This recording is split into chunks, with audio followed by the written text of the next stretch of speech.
Good morning, children. Today we are going to study about the debentures, which is one of the sources of business finance. Debentures are the important debt source of finance for raising long-term finance. So remember, it is a debt source, it is a loan type of source, and this debentures is used for raising a long-term finance. Debentures holders get a fixed rate of interest on debentures.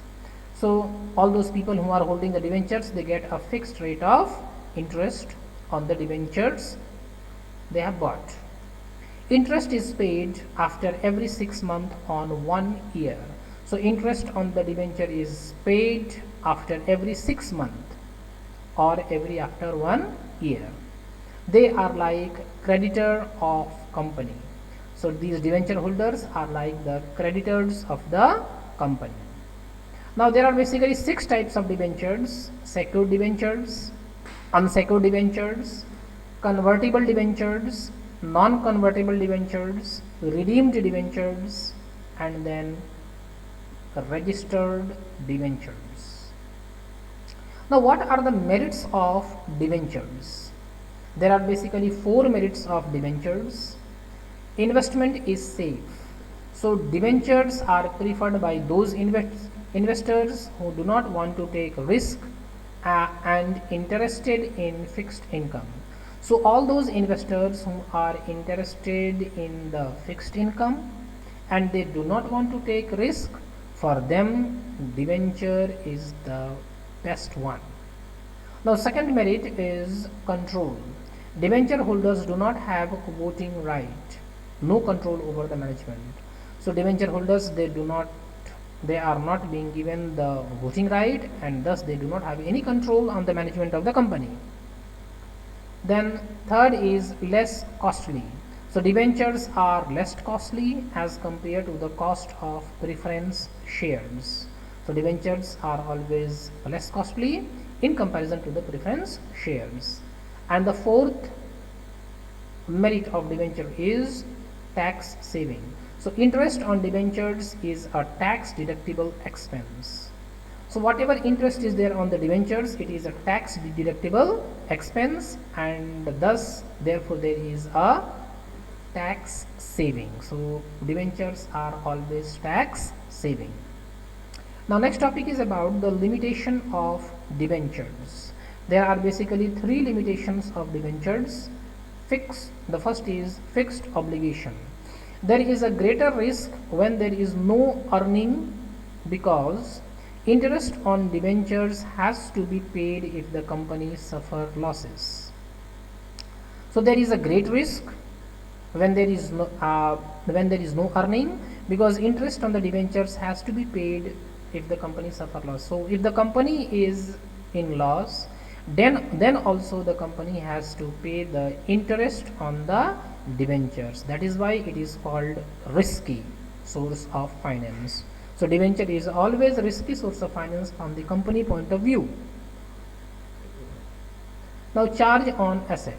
The company has to mortgage its asset to issue secured debentures. So all the company have to give the mortgage, has to mortgage the asset. Why? To issue the secured debentures. Then third is a reduction in credibility. With the new issue of debentures, the company's capability to further borrow fund reduces. So if the company want to issue new debentures, with the new issue of debentures, the company's capability to further borrow fund reduces. The company's capability to further borrow the fund reduces. Now what are the difference between the shares and debentures? So there are certain difference between the shares and debentures. Shares are the capital, while the debentures are the loans. Shares are a dividend, while the debentures are the interest. Then in shares, the people who have bought the shares, they have the full voting right, while the people who have bought the debentures, they have no voting right.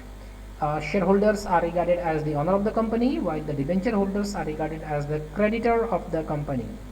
Then share are of two types, equity shares and preference shares, while the debentures are of many types which we have studied, 6 types which we have studied on the top.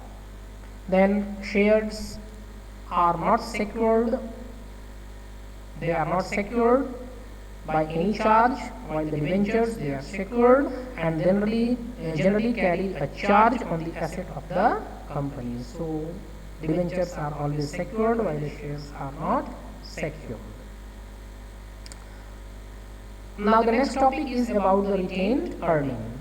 Retained earning means a portion of the company's net profit after tax and dividend which is not distributed but are retained to reinvestment purpose is called the retained earning.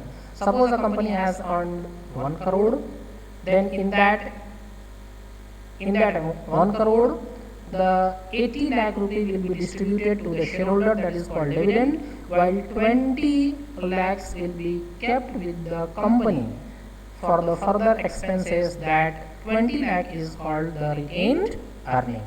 So after profit after tax and dividend, whatever money is distributed, that is called the dividend, while whatever money is kept with the company for the further expenses is called the retained earning. And this is also called sources of self-financing. So retained earning is also called a sources of self-financing.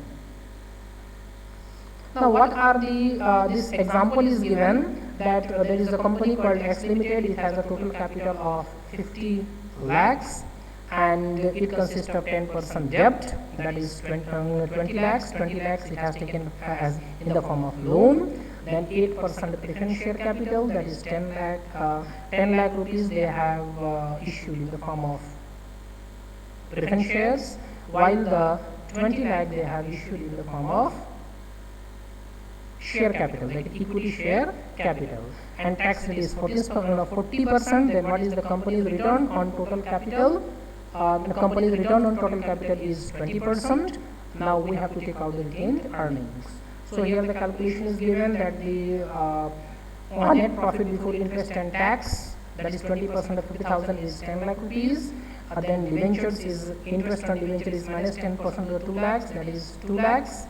That comes to be net profit after tax 8 lakhs. 10 lakhs minus 2 lakh equal to 8 lakhs. In that tax has been minus 40%, and the 40% is 3 lakh 20,000. Again we minus it, then we get it 4 lakh 80,000. 4 lakh 80,000 is the net profit after tax.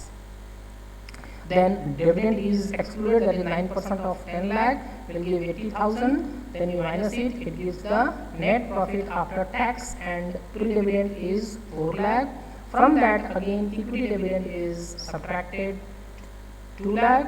The remaining money is again the 4 lakh minus 2 lakh equal to 2 lakh. So 2 lakh is the retained earning.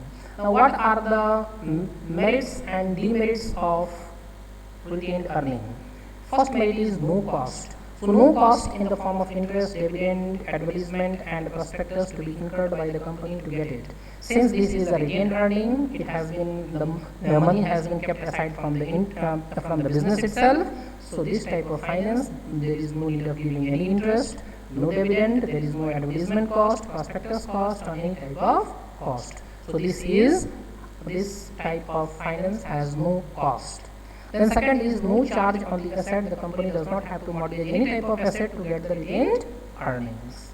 And the last is growth and expansion. Growth and expansion of the business is possible by reinvesting the retained earning. Whatever money the company has kept in the form of retained earning, that money is utilized to reinvest for the growth and expansion of the business. Now what are the demerits of the retained earnings? First is uncertain source. It is uncertain source of fund because it is available only when profits are high.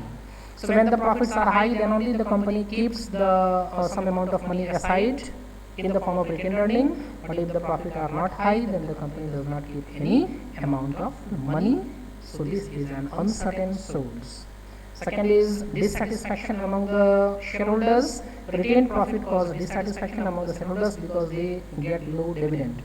Remember, whatever profit is there, that profit is a part of shareholder, but the management keeps the part of this money in the form of retained earnings. Then the shareholders are dissatisfied because they think that their part has been kept by the company for further use, which they can get it in the form of dividend. So today only this much. Thank you.